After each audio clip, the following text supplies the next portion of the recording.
Buenos días, estamos aquí, los saludamos desde Buenos Aires, siendo que en Europa ya es de tarde, pero lo nuestro es un buenos días. Yo soy la doctora Janet Drizun, soy médica, psicoanalista e integrante de la comisión editora de la revista psicoanalítica Aperturas. La revista me encomendó la tarea de organizar una entrevista sobre el tema adolescencia. Y en este lugar me voy a encargar de hacer una presentación de dos colegas de Buenos Aires, muy destacadas, la doctora Sara Cohen, que será la entrevistada, y la licenciada Catalina Nocetti, que también como colega infanto-juvenil será la encargada de hacer la entrevista. Pero me parece que vamos a tener un diálogo muy interesante sobre el tema que se nos ocurrió a las tres, de alguna manera en titularlo Actualidad en problemáticas adolescentes, las adolescencias en sus contextos de cambio. Bueno, ambas son dos destacadas profesionales del ámbito de la Argentina, especialmente en sus especialidades infanto-juveniles, y estimo que tendremos un diálogo productivo que seguramente nos va a dejar con muchos interrogantes, conociendo a la doctora Sara Cohen y a Catalina Nocetti, interrogantes que me parece van a ser al devenir, a poder pensar el devenir adolescente y de las adolescencias respecto del tránsito que la subjetividad adolescente va desarrollando, y cómo va construyendo recursos para poder enfrentar los contextos tanto personales, de subjetivación,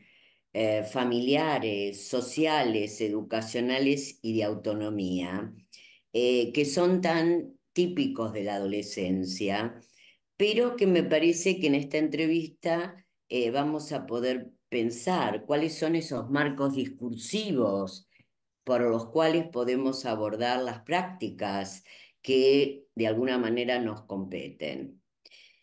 Bueno, voy a presentar a Sara Cohen, vieja amiga de largas correrías juveniles, no adolescentes. Sara es psicoanalista, miembro titular de la Asociación Psicoanalítica Argentina, especialista en niños y adolescentes. Dirige en este momento la comunicación, perdón, la comisión de publicaciones de la revista de APA. Es psiquiatra infanto-juvenil y miembro del Servicio de Salud Mental Pediátrica del Hospital Alemán. Entre sus libros publicados figuran La niñez cautiva, Salud mental infantil y juvenil, editado por el Fondo de Cultura Económica, y Morir joven, Clínica con adolescentes, editado por Paidós. También es cierto que la doctora Sara Cohen, mi amiga Sara, es poeta y ensayista, con varios libros publicados, traduce poesía de la lengua francesa y dos de sus libros de poesías han sido traducidos al francés y publicados en Canadá, Quebec. Catalina Nocetti, a quien después de presentarla voy a dar la palabra, que va a ser nuestra entrevistadora, es también psicoanalista, licenciada en psicología de la Universidad de Buenos Aires, es psicóloga clínica del Servicio de Salud Mental Pediátrico del Hospital Alemán y co-coordina el equipo de interconsulta del hospital homónimo. Es concurrente y actual psicóloga de planta del equipo de guardia del Hospital Borda. Docente de la Cátedra Clínica de Adultos de la Universidad de Buenos Aires, supervisora clínica de la Residencia Interdisciplinaria en Salud Mental del Ministerio de Salud de la Nación y autora de diversas publicaciones y presentaciones en Congreso. Bueno, como vemos, vamos a tener un diálogo que me parece nos va a enriquecer. Catalina, dejo en vos la palabra y bueno, podemos comenzar. Bien, bueno, muchas gracias Janet, a vos, y hago extensivo el agradecimiento a toda la revista Aperturas por brindarnos este espacio para trabajar acerca de un tema tan interesante en relación a las adolescencias y la época actual, ¿no es cierto? Bueno, para empezar, me gustaría, Sara, apelar a tu experiencia clínica y preguntarte en relación a la época actual, si consideras que existen diferencias entre la clínica en la época actual de la clínica con adolescentes de otras épocas, ¿no? Me refiero a los motivos de consulta, así como a las presentaciones sintomáticas. Bien, bueno. Bueno, gracias por esta invitación, Janet, y a la revista Aperturas. A ver, claro, cada época tiene sus presentaciones clínicas, eso es muy evidente en nuestra clínica y a través del tiempo. Por ahí habría que diferenciar lo que tiene que ver en cuanto a las consultas respecto de un perfil de época en la que se presentan y lo que se desarrollan los tratamientos. Existe una abundancia muy grande de consultas en salud mental en relación a la adolescencia. Hay que saber que en nuestro campo no es el psicoanálisis aquello que más predomina, o por lo menos no es lo único, que es importante entender que una buena escucha respecto de una consulta, que esto nos da el bagaje psicoanalítico, puede marcar líneas distintas de abordaje y que eso puede determinar un futuro para esa joven o ese joven, que eso es muy importante porque a veces aparecen, por supuesto, consultas que parecen de orden muy estruendoso, muy riesgoso, y bueno, y eso bien encaminado muchas veces permite, bueno, ir despejando el terreno, escuchando y viendo cuál es la conflictiva en juego, haciendo, por supuesto, una aproximación diagnóstica, que eso es fundamental, y a la vez viendo cuáles son las variables para ese adolescente, tanto respecto a sus conflictos como al entorno, a la relación con la instancia parental, a lo social, etcétera, que hay que tener muchas variables en juego en la adolescencia, dado que es el primer momento en que el joven sale con con todo lo que hace a la emergencia pulsional, y en este segundo tiempo de la aparición de la sexualidad, dentro de esa emergencia sale al ruedo, tiene sus primeras experiencias, a la vez podría llegar a tener distinto grado de confrontación con la instancia parental, que es inevitable. Y bueno, y entonces en esa encrucijada se pueden dar distintas circunstancias. Es un riesgo tener en cuenta lecturas muy inmediatas, actuales, que se hacen respecto a lo descriptivo y que no indagan acerca de la dinámica psíquica de esa o ese joven, porque entonces nos podría llevar, de acuerdo a lo descriptivo, que estamos tan acostumbrados a que todo se denomine con el DSM, que tiene que ver, por supuesto, es descriptivo, que se aborde por de pronto distintas situaciones, creyendo que digamos, el síntoma da cuenta digamos, de toda la dinámica psíquica, cuando en realidad hay que evaluar muchas cuestiones para aproximar diagnóstico. Esto respecto a lo que hace a la gran riqueza, porque el abanico en el que se presentan las problemáticas adolescentes actuales es muy amplio y muy diverso. Y las circunstancias del orden familiar también lo son, y la sociedad también, por supuesto, está en permanente cambio. Entonces, respecto de las consultas, hay un abanico impresionante de consultas, algunas que parecen más dramáticas, otras que no, pero el asunto es ubicar de qué se trata. Y eso lo proporciona, a mi parecer, nuestra escucha psicoanalítica. Ahora, después, en tratamientos, hay que admitir que en realidad tenemos, como siempre, más allá del ropaje en el cual se presente, seguimos teniendo muchos jóvenes neuróticos que más allá de la manera en que se presente, de acuerdo a la época, de acuerdo a digamos, a la manera en que manifiestan sus conflictos, estamos trabajando con siempre, también para cualquier escucha en lo que hace a primeras entrevistas, ¿no? Pero de consulta, pero estamos trabajando, yo trabajo, siempre me han servido los ejes freudianos para entender cuál es la dinámica psíquica que sustenta ese padecer y que sustenta esos síntomas. A ver, yo voy a tomarme la libertad de ir a alguien que no es del psicoanálisis, que no vive lamentablemente, un filósofo brillante, Jean-Luc Nancy, que en una entrevista que le hizo a jóvenes y adolescentes en Montreuil, bueno, en Francia, les habla así a los jóvenes, cosa que es fascinante. El título de esa charla es ¿Qué significa partir?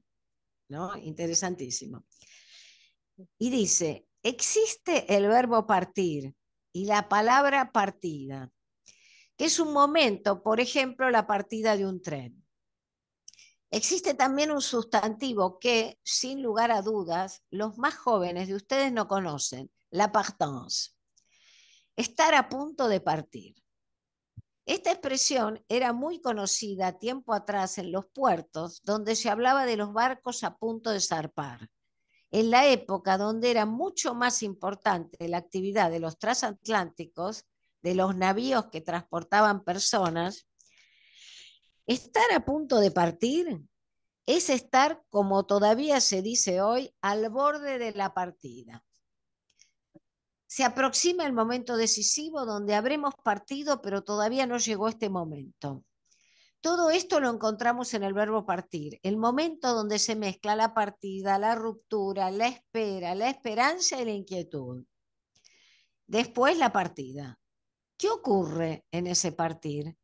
Tomé solo un ejemplo, pero como ustedes saben, nosotros partimos todo el tiempo. Bueno, así empieza, después sigue, habla de la partida de lo familiar, de los jóvenes, habla de estar partido, ¿no? Le habla a esa generación que además por ahí hay muchos migrantes en esa sociedad, y le habla de lo que fue la partida en otras generaciones de esos padres, y les habla de que en realidad si no se parte también no se avanza, digamos, como que es propio de la vida el partir, pero también el vivir de alguna manera partido. Es increíble cómo de una manera tan sencilla les habla a los jóvenes Jean-Luc Nancy en esa ocasión, ¿no? Bueno, a ver, yo lo traigo a colación porque da cuenta de algo que siempre es una problemática a tener en cuenta. ¿Dónde está parado ese joven o esa joven? Y cómo es ese partir de alguna manera, esa confrontación con la instancia parental y cómo hace para dirimir sus propios conflictos que se actualizaron en la adolescencia con unas características totalmente nuevas y que para el sujeto pueden ser explosivas y pueden deparar una urgencia subjetiva importante.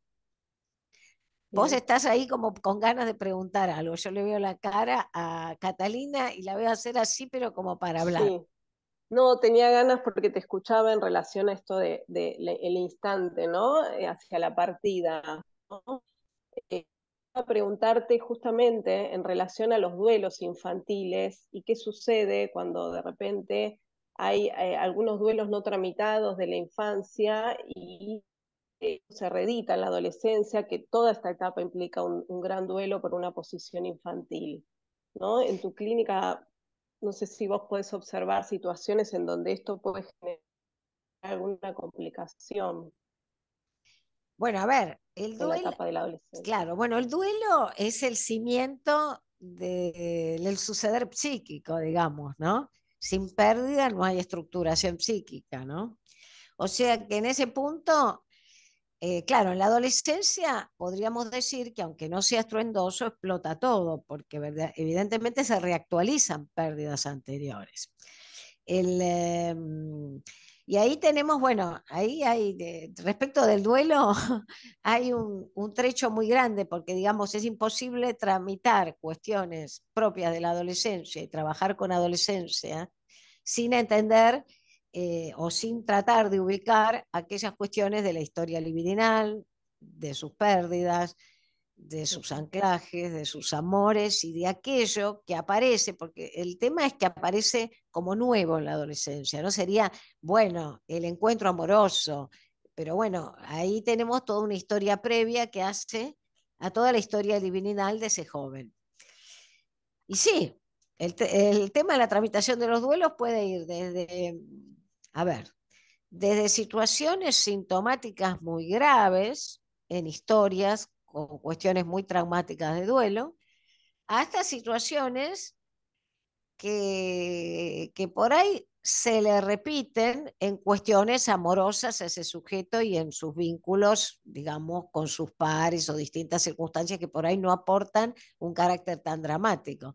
A ver, apelaría a mí me gusta apelar a por ahí, cuando es así algo que lo escucha o lo lee distintas personas y que no estamos en un ateneo clínico trabajando un caso. Me gusta apelar a algunas cuestiones a veces literarias que dan cuenta de, bueno, cómo se actualiza en una cuestión de la adolescencia esto que tiene que ver con situaciones traumáticas en cuanto a los duelos. Porque, a ver, sabemos que lo propio de la adolescencia va a ser el abandono del goce infantil en relación a la infancia y a los padres, y una búsqueda en relación a algo, en relación a algo que no se sabe cómo, que no se sabe nada, porque respecto de la sexualidad no hay un saber, y que a la vez los confronta a un orden de experiencias donde además se le posibilita en la mente, porque ahí está todo como ha desarrollado también Winnicott en una genial conferencia que ha dado me parece que alrededor de 1968, que era el, cómo el joven sale de manera, dice, o torpe o rara, siempre de la infancia, ¿no? Que aún quien haya tenido infancias muy, en fin, muy cuidadas, con un buen desarrollo, no es una seguridad de que tenga una adolescencia, porque ahí explota algo, hay algo nuevo. Y ahí habla de todo la cuestión respecto de la posibilidad del entorno en cuanto a la posibilidad de confrontar con la instancia parental. Porque,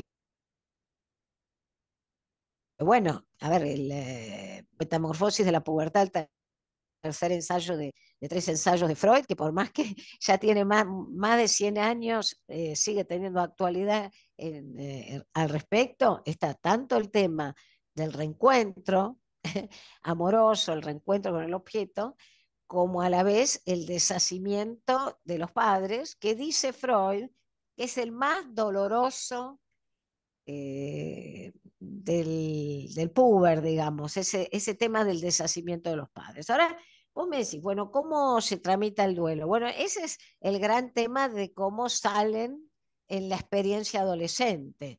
A veces vemos situaciones muy disruptivas que no tienen posibilidad de procesamiento y que requieren mucho tiempo hasta que eso se puede remitir a algunas cuestiones de pérdidas que muy difíciles de elaborar, ¿no? A ver, voy a ir como decía, que me gusta ir por ahí a textos que en cierto sentido alumbran esto sin recurrir a lo que es nuestro específico trabajo clínico. Eh, hay una novela de Amelino Tom, Biografía del hambre, que ella refirió, que es una escritora belga, que ella refirió que es autobiográfica. Pero bueno, a ver, la construcción de una ficción hace que es una ficción porque es escritura. O sea que tenemos que entender que por más que haya elementos autobiográficos, no hay que confundir al protagonista de la novela con la escritora. Haciendo esta salvedad, voy a referirme a la protagonista de la novela, que habla de distintas pérdidas, ¿no? Y habla de lo que fue en su momento, o sea, porque ahí hay una cuestión de, o sea, hija de diplomático belga, o sea, nace en Japón, ¿no? La protagonista, Amélie Nothomb también, ¿no? Nace en Japón, y entonces la crianza de sus primeros años es en Japón, con lo que vemos a lo largo de la novela es la modalidad no muy negada de los padres respecto de que haya algo que se pierde de viaje en viaje. O sea, hay una cuestión muy importante con el consumo de alcohol, con lo festivo. Y ella desde chiquita refiere, la protagonista, que el consumo venía a ser parte inclusive desde la niñez. Se vaciaba las copas de champán después de las reuniones. Pero lo cierto es que el primer corte importante es con la cuidadora de Japón, cuando se tiene que ir de Japón, porque la cuidadora era una figura importantísima. Entonces le dice al padre, ¿cuándo volvemos a Japón? Y el padre dice, jamás. Entonces ahí empieza a hacer un seguimiento de los distintos jamás en los que está las distintas pérdidas, donde va contando distintas situaciones muy serias de pérdida, y, y a la vez esta cuestión del país de nunca jamás, digamos, de jamás. Esto, por supuesto, el escribirlo a lo largo del tiempo implica que esta escritora hizo un recorrido en el cual finalmente escribe y la protagonista encuentra a través del relato algo para hilar esto. Pero lo más grosero, y a lo que voy, porque no voy a hacer el seguimiento de toda la novela, es el tema de la adolescencia. En la adolescencia hace un cuadro de anorexia que la tiene al borde de la muerte la protagonista, ¿no? 2 años. Y es interesante entender cómo puede llegar a describir esto, porque esto es terrible, pero pasa, ¿no? ¿Cómo se llega a trabajar? ¿Por qué llegamos a esto, digamos, ¿no? Cuando estamos en esa situación. Entonces, de golpe dice, ¿acaso se debía a que tenía 13 años y medio, la edad en la que las necesidades alimentarias son de lo más demencial? Entonces deja de comer, porque además le gusta un chico inglés, entonces eso significa una cuestión tremenda, insostenible. Me parece que en ese momento están en Bangladesh, o no tengo presente exacto a lo largo del libro en qué lugar están, ¿no? Por los destinos del padre. Después de 2 meses de dolor, se produjo finalmente el milagro. El hambre desapareció, dando paso a una alegría torrencial. Había matado mi cuerpo. Lo viví como una victoria asombrosa. Juliette, que es la hermana, se volvió delgada y yo esquelética. La anorexia fue una bendición para mí. La voz interior subalimentada se había callado. Mi pecho volvía a ser plano a las mil maravillas. Ya no sentía ni una pizca de deseo por el joven inglés. A decir verdad, ya no sentía nada. Bueno, a ver, después obviamente hay una recuperación muy dolorosa también, y después está la escritura de esto en otro tiempo. Pero claro, bueno, los tiempos del análisis, ahí está, ¿no? Los tiempos del análisis no son tiempos de lo urgente. El procesamiento de esos duelos, que a veces hasta no se pueden elaborar, pero hay una posibilidad de acercamiento a algunas cuestiones y elaboraciones, supone muchos a posteriori. ¿Con esto qué quiero decir? Existe lo propio que se presenta en el momento en que nos encontramos con un síntoma, un joven y una consulta. Y existe a lo largo del tiempo en lo que se procesa, cómo se procesan el modo en el que ese sujeto se ubicó frente a sus pérdidas primordiales. Porque ahí estamos frente a cuestiones de pérdidas muy primordiales y diversas situaciones que se acumularon traumáticas, ¿no? O sea, que operaron como reforzando esas pérdidas primordiales. Bien, en relación a esto, Sara, muy interesante que traes cómo se puede articular los duelos quizá no elaborados o no tramitados o negados por este padre en ese sentido también, y cómo ella puede hacer algo distinto en su escritura en relación a esto, y bueno, la anorexia in situ también. Pero pensando y articulando un poco con tantos casos que recibimos en relación al trastorno de la conducta alimentaria, entre otros, en la etapa adolescente, es muy común, en el hospital lo vemos muchísimo. Me interesa que pensemos en relación a cuando consulta el joven con su familia, no siempre la demanda queda al lado del adolescente, en muchas ocasiones son los padres, ¿no? Los que, por algo que inquieta allí, y no es tanto el adolescente quien está en su etapa mostrativa, ¿no? En sus conductas, en sus actings, que manifiesta allí una demanda, pero bueno, en ocasiones vienen traídos por los papás. Me interesa preguntarte en las diversas consultas que vos tenés en el consultorio, ¿cuáles considerás que son las más complejas para la intervención psicológica? A No se ver, escuchó claramente, Catalina, el final de la pregunta, Bien, repito, porque ¿cuáles considerás hay un vos delay que con el audio. ahora se me escucha bien? Sí, Bien, no, ¿cuáles considerás, Sara, que son las que considerás que son más difíciles o que complican un poco la posibilidad vista en relación al padecimiento de un joven, bueno, agregaba yo que no siempre la demanda viene de parte del joven, sino que lo, ¿sí? Lo traen a la consulta y la demanda no viene, digamos, en un inicio de parte de ese adolescente. bueno, a ver, claro, es interesante escuchar y ver qué pasa entre lo que escuchamos de los padres y lo que escuchamos de él o la joven, digamos, en cuestión. Por supuesto, siempre es, es más auspicioso abordar una o un joven que trae conflicto.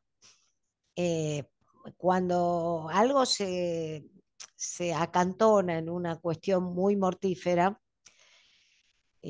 por ejemplo, lo que leí recién, ¿no? En ese momento, yo me imagino, a ver, quiero decir, no es un caso clínico, pero en el momento donde ese personaje está frente al no sentir nada, bueno, el abordaje obviamente y el haber anulado al cuerpo y todo, bueno, la salida de eso tiene mucha complejidad.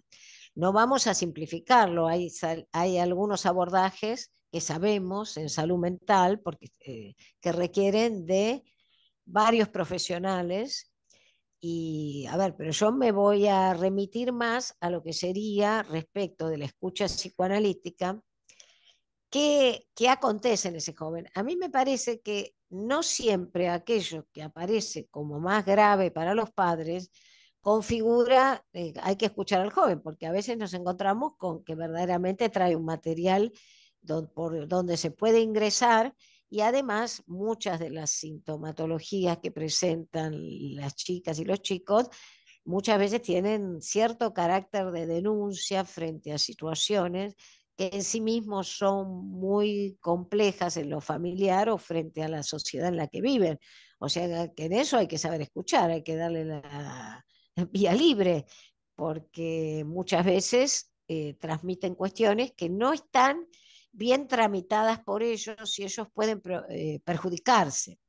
Eso hay que evitarlo, por supuesto, pero que no estén bien tramitadas respecto a todos los conflictos en juego que hay y sus propios deseos y que irrumpan de una manera que es perjudicial para la joven o el joven, no quiere decir que hay algo en eso que hay que escucharlo para mover algunas situaciones del entorno de ese joven y además legitimarle que pueda decir todo eso. Quizás no es la manera mejor porque se perjudica, pero Por ejemplo, a ver, para decir esto de lo que había tomado de la novela de Amélie Nothomb, ¿no?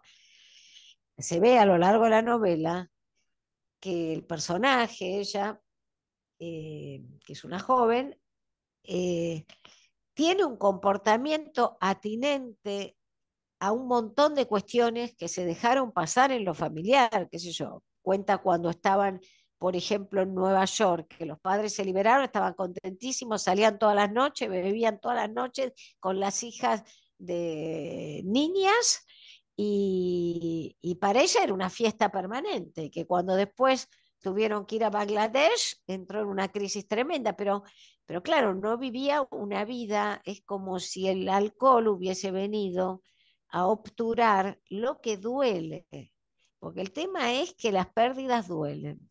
El adolescente está expuesto, por supuesto, a pérdidas y hay que ver cómo las tramita. En una familia en la que en realidad no ha habido posibilidad de tramitar las pérdidas, a veces hay generaciones y generaciones que no se ha podido ni hablar de algunas cuestiones. Bueno, es muy probable que en ese sentido encuentre otros caminos que no son los mejores para el desarrollo y para las posibilidades de esa o ese joven, pero que, que cree que es una manera de no tener que enfrentarse a un dolor tan grande que no sabe qué hacer mentalmente con eso. Entonces, a veces solamente el ubicar esas cuestiones de dolor le implica al adolescente en cuestión una suerte de alivio, porque claro, bueno, vos te duele esto y lo otro, porque esto es, qué raro esto, o qué raro lo otro, ¿no? Solamente con describir algunas cuestiones que acontecen, que a nuestros ojos aparecen como verdaderamente poco facilitadoras para ese adolescente, pero bueno, que el adolescente no tiene cómo decirlo y por ahí son maneras que lo llevan a un cierto grado de riesgo o amasijo. O sea que por eso, por eso, a ver, hay que privilegiar dentro del mundo tan inmediato en el que vivimos que hay una historia, que hay algo en llegar, que se escucha lo que viene y no se tiene un concepto previo ni una idea normativa. Lo que se tiene es la idea de escuchar para ver cómo se puede vehiculizar algo de lo pulsional de ese joven que tenga cabida en su mundo de relación y en su vida y se sienta mejor y evolucione mejor. Porque si no, a ver, quiero decir, nosotros, hay mucho, a ver, en la adolescencia y en la niñez hay mucho instalado de lo que debería ser y de lo normativo también desde los sistemas de salud. Nosotros no estamos para que el chico sea ni como la escuela quiere, ni como los padres dicen que debería ser, ni que no moleste a los padres porque están en cualquiera y no los pueden atender. Ni una cosa, ni otra, sino para ver qué le está pasando a ese joven, cuál es el conflicto, cómo se puede intervenir respecto a lo que, digamos, al generar pregunta en el joven respecto a lo que le pasa, pero a la vez a veces operar en algo de su entorno, porque no podemos obviar que hay entornos que son verdaderamente muy dramáticos para algunos jóvenes. Ahí me parece que estás tocando, Sara, si me permiten, un punto muy importante, ¿no? Que es eh, el objetivo fundante de una entrevista psicoanalítica, sea esto una entrevista o un proceso psicoterapéutico, y es ese lugar particular en donde no proponemos que encaje, ¿no? Ni en el sistema de salud, ni en el sistema educacional, ni en el sistema familiar, pero al mismo tiempo es una paradoja, porque en algo tiene que encajar sin perder su subjetividad, la cual la está construyendo, y al mismo tiempo nosotros generar un espacio intermedio. Digo esto porque quisiera rescatar esto de no dar respuestas inmediatas, que vos dijiste hace un tiempo atrás, me parece muy importante, y esto que trajiste tan interesante de Nozick sobre partir, ¿no? A punto de partir, porque hay entornos familiares desde donde es necesario partir, y esa partida es casi una huida. Y estos son, digamos, las adolescencias que están más problematizadas, ¿no? Me parece que tiene que ver con lo que Catalina traía de cómo son estos abordajes actuales. Quería hacer esta puntuación nada más porque, bueno, no pude Sí, callarme la boca. Me muy parece bien. muy bien, no te calles la boca, no nos callemos la Res- boca ni respecto acallemos a los adolescentes. Respecto a esto, Janet, articulo un poco, que es un tema interesante para consultarle a Sara a ver cuál es su experiencia en el hospital, porque sucede en varias ocasiones frente a situaciones en donde uno, digo, a presentaciones sintomáticas que quedan del lado del riesgo, y bueno, en una evaluación por guardia, ¿qué escuchar allí, no? ¿Cómo dar lugar justamente a lo singular, a qué es lo que está pasando y no asustarse quizá por la mostración, y dar digamos, lugar al sujeto más allá del contexto que trae, corriéndose de un lugar de querer acallar un síntoma. El trabajo en hospital, como nos sucede en muchas ocasiones, implica de muchos actores del equipo interdisciplinario que interviene. Y bueno, me interesa preguntarle a Sara, ¿cómo pensás allí, Sara, la intervención adentro de este equipo de salud, ¿no? Cuando se interviene en relación a una evaluación por guardia o de repente a alguna internación. A ver, así como los adolescentes no encajan, y está bien que así sea, los profesionales tampoco encajamos. Esa es nuestra diferencia, en la cual tenemos que poner una prioridad. ¿Cuál es la prioridad? El paciente. Y el paciente en algunas oportunidades necesita de todos nosotros, de varios profesionales.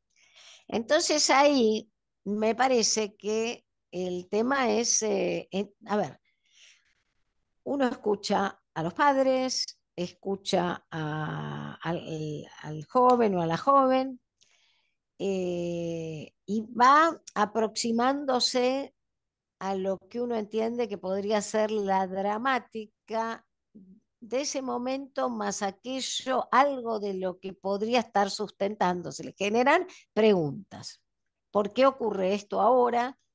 Y va indagando. Ahora, eso no lo van a hacer los demás, y entonces, por de pronto, hay muchas medidas que se implementan cuando hay riesgo que no siempre van de la mano con la situación de dejar que transcurran algunas cosas que nosotros podemos creer que las podríamos manejar quizás. Hay que ver. Porque el tiempo de espera es importante. Si uno está con pacientes en el consultorio y de golpe vienen con temáticas que se entienden, en las guardias o en salud mental, que esto hay que intervenir enseguida, no dejaríamos que se desarrolle nada. No analizaríamos nada, porque es como que todo es riesgo, entonces chao, actuemos pronto, usemos la psicofarmacología. Por supuesto hay que usarla en muchos pacientes, pero digamos, nosotros tenemos que dejar que se desarrollen los conflictos y ofrecer estar ahí, ofrecerse transferencialmente para eso y no asustarse.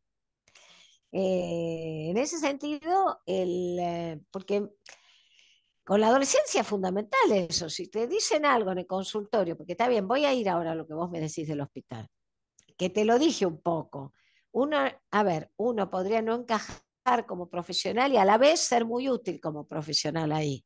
¿Por qué? Porque son miradas distintas que tienen que convivir y servirle al paciente. Ahora, volviendo a lo que es nuestra cocina, que sería más la de la escucha analítica en un consultorio, aunque sea un consultorio de un hospital, ¿no? Podría ser el consultorio nuestro o podría ser el consultorio del hospital. Si uno no deja que transcurran las crisis, porque tal le dice, no, no, mejor hace tal cosa, no, no, mejor hace tal otra, lo que pasa es que vos tenés tal cosa, tenés tal otra, como es el mundo actual, ¿no? Y la información actual. si uno no deja que transcurra el conflicto y se ofrece para que eso se despliegue, ¿cómo lo va a analizar? ¿De qué duelos estamos hablando? ¿De qué procesamiento estamos hablando? Digamos, si uno no deja que eso transcurra en el terreno transferencial, con sus matices, con sus dificultades, con sus idas, sus venidas, y digamos, ¿cómo procesamos eso? Ahora vos me decías cómo, por ahí vos hablabas quizás, Catalina, de aquello que se nos ofrece como límite en cuanto a nuestro abordaje. Bueno, hay situaciones de un nivel de actuación que por ahí nos encontramos como que no sabemos por dónde anclar alguna posibilidad que tenga que ver con algún tipo de pregunta que se haga al paciente. Eso también nos ocurre, la verdad que, por supuesto, la variedad de casos es muy amplia. Ahí también tenemos que esforzarnos más todos los profesionales, porque es verdad que ahí actúan más de un profesional. Pero no perdamos nuestra especificidad en la escucha y en la intervención nuestra y en nuestra capacidad de espera, me parece, Bien, ¿no? bien. La oportunidad de apostar a lo singular, ¿no? Eh, bueno, me interesa también en este sentido, en relación a la época actual, una presentación bastante frecuente, me interesa preguntar, Sara, ¿qué opinás en relación a la clínica con las diversas identidades de género, ¿no? El grupo LGTBIQ+, que para los que no lo saben, aclaremos que es la sigla que agrupa a las personas con orientaciones sexuales e identidades de género relativas a lesbianas, gays, transexuales, bisexuales, intersex, queer, y el más indica otras identidades posibles, ¿no? Es algo bastante común y actual de la clínica de hoy. Me gustaría que nos cuentes qué pensás en relación a la clínica con esto. Hay A ver, muchos a ver, psicoanalistas que el, plantean el, la especificidad la especialidad en cuestiones de género, ¿no? Parece un poco esto. a ver, la o el joven, el paciente consulta porque padece. A veces en el camino, en la consulta, escuchamos cosas así como al paso. A ver, porque algunas cuestiones por ahí o los padres o el joven no las refieren como motivo de sufrimiento, o a otras que sí. A ver, nosotros tomamos todo y escuchamos todo. Nuestra posibilidad de generar una pregunta parte de lo que surge como angustia del sujeto. Además, en este juego del adolescente y la cuestión de la instancia parental y de la sociedad, todo eso está involucrado en el decir de ese joven. En ese sentido, a ver, la verdad que es impresionante la cantidad de consultas en las que este tema claramente aparece. Es más, yo diría que como es algo muy de época, aparece planteado casi por todos los jóvenes de alguna manera. Cosa que está bien, a mí me parece bárbaro que tenga distintas maneras de expresarse algunas cuestiones, algunas son más viejas que el mundo y otras se formulan de manera diferente. Nosotros tenemos que entender qué dinámica tiene ese adolescente y qué nos está trayendo respecto de su dolor, porque a ver, hay muchas cosas que tienen que ver más con la estructura de cada uno de ellos. O sea, no quiero entrar, nosotros no hay nada que entre en la sexualidad dentro de lo que sería una normativa para un psicoanalista. No hay una normativa, ni respecto de lo que se entiende como identidad de género. Lo que sí es verdad que si alguien consulta, padece, y cuando padece cuenta muchas cosas, y nosotros no vamos a dejar afuera lo que entiende respecto de una cosa o de otra. A lo sumo lo interrogaremos porque hay una historia libidinal, hay una historia familiar, hay cuestiones de duelos, hay cuestiones, todo está imbrincado en esa cuestión del momento actual de ese sujeto. O sea que Ahora, sí. ¿vos no pensás, Sara, que eh, en relación a 30 años atrás, 3, 4 décadas atrás, cómo nos formábamos para atender al adolescente? En esta misma revista vamos a tener una reseña del famoso libro de Arminda Verasturi y Mauricio Nobel. Al Mm. contexto actual, eh, digo porque para nuestra generación de Sara y mía, no para la de Catalina, Averasturi y Nobel eran previos.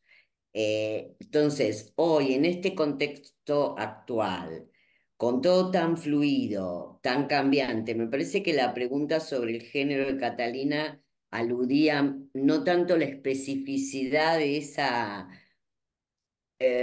motivación, sino a el contexto cambiante que tenemos en torno a formas de vida, formas de construir autonomía, familias que arman un ensamble diferente, y por lo tanto me parece que hay una forma de entrar en la vida adulta que puede ser o muy avasallante o muy rápido o muy omnipotente o altamente temida, ¿no? Me parece que hay un contexto que es mucho menos eh,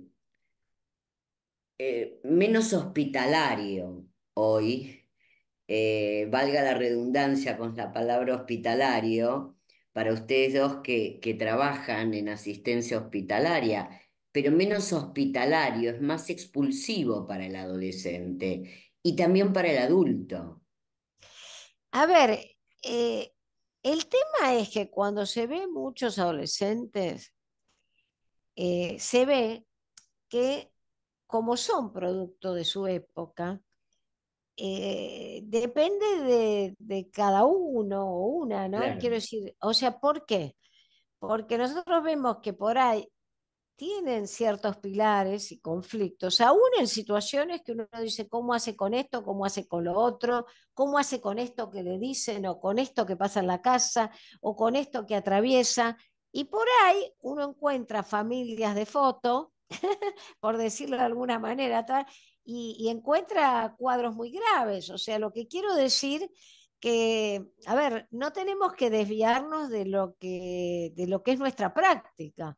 No, yo no creo, yo creo que hay condiciones sociales y económicas mucho más graves, que eso afecta a toda la sociedad y por supuesto afecta a las instancias parentales y a los hijos, pero lo que no me parece es que aparezcan distintas modalidades, quiere decir que estamos frente a situaciones que no tienen su propia estructuración psíquica y sus propios recursos, y nosotros tenemos que escuchar y trabajar con eso.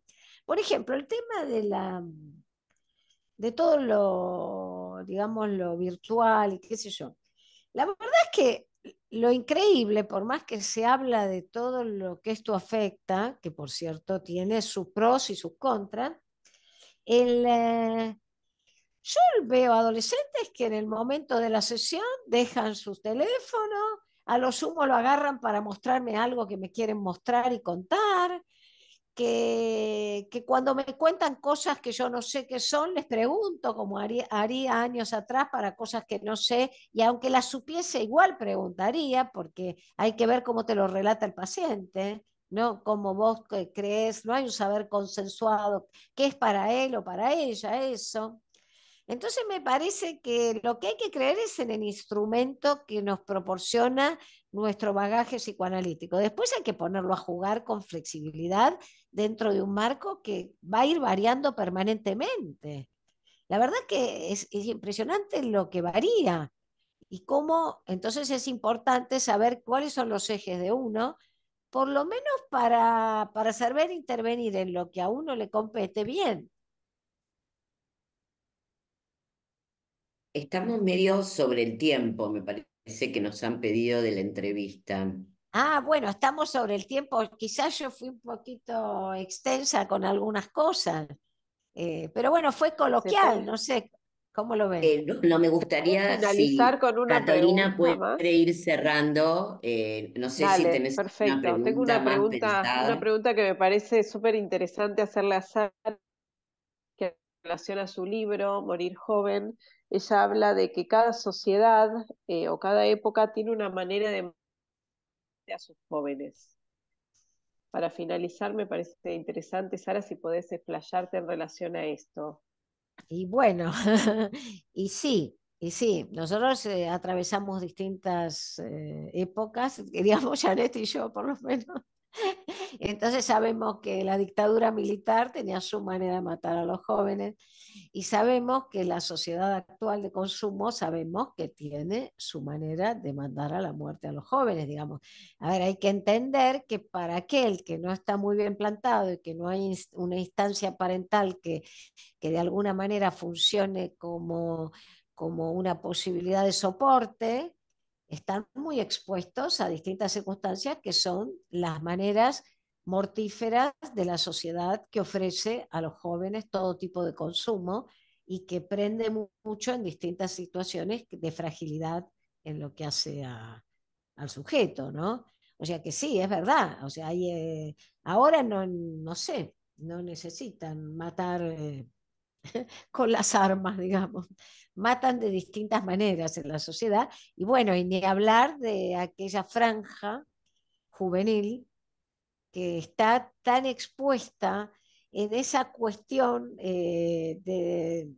por ahí inclusive de ligadura de las pulsiones, ¿no? Es como un momento muy propicio para que se den en determinadas situaciones cosas que, bueno, que a veces no tienen retorno. La verdad que a veces no tienen retorno. Hay muchas muertes jóvenes. Es una buena manera de ir cerrando, me parece, ¿no? Entre el punto de partida y el que no hay retorno. Claro, claro. Hay que, a ver, lo primero es intervenir para evitar que estemos ante situaciones en las que no haya retorno. Eso es lo primero. Pero después hay que dejar desarrollar las cosas, no hay que estar tan asustada, digamos, porque si no, Claro, no puedes analizar a nadie. exactamente. Apostar al deseo del analista, ¿no? Bien. Bueno, Catalina, ¿querés cerrar de alguna manera? Bueno, yo agradezco nuevamente, me pareció muy interesante Sara, lo que trajiste. Creo que hay muchos más otros temas que se podrían desplegar, pero bueno, el tiempo nos, nos corre, así que bueno, quedará para una próxima oportunidad conversar sobre algunas otras cuestiones. Muchas gracias, Sara, y es un honor para Yo mí. Muchas gracias a ustedes. Gracias, Janet. Gracias a la revista Aperturas. Y bueno, y gracias, Catalina, porque con Catalina compartimos el trabajo en el hospital y varias situaciones clínicas, bueno, que por cierto son muy ricas. A ver, Ujú, la verdad es muy vital. Atender es muy vital. Adolescentes y ujú. niños. Y también adultos, porque los adultos no somos, no es que la tenemos clara. Estamos en muchas cosas con ese despertar adolescente, digámoslo. Claro, creo que en ese sentido también estamos partiendo todo el tiempo, desde otro Así. lugar, pero estamos partiendo todo el tiempo. Eh, bueno, creo que la entrevista puede continuar, podríamos seguir hablando bastante más tiempo. Se me ocurrió que un diálogo podía ser una buena manera de entrecruzar dos profesionales muy metidas en el campo asistencial, que no es uno solo, es un campo mucho más múltiple, como el que desarrolla Catalina y Sara, y creo que se ha desarrollado, bueno, una posibilidad de introducir a los que nos escuchen hacia un campo bastante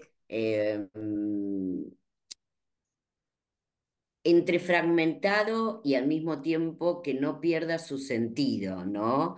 Un poco como decía Sara, no perdamos el sentido entre la vertiginosidad, la urgencia, los riesgos y también la oferta de discursos dentro de la salud mental, ¿no? Bueno, yo les agradezco muchísimo, para mí ha sido muy grato escucharlas y bueno, muchísimas gracias. Ya Gracias lo a vos habremos y a la publicado. revista. Hasta luego. Gracias. Tal vez.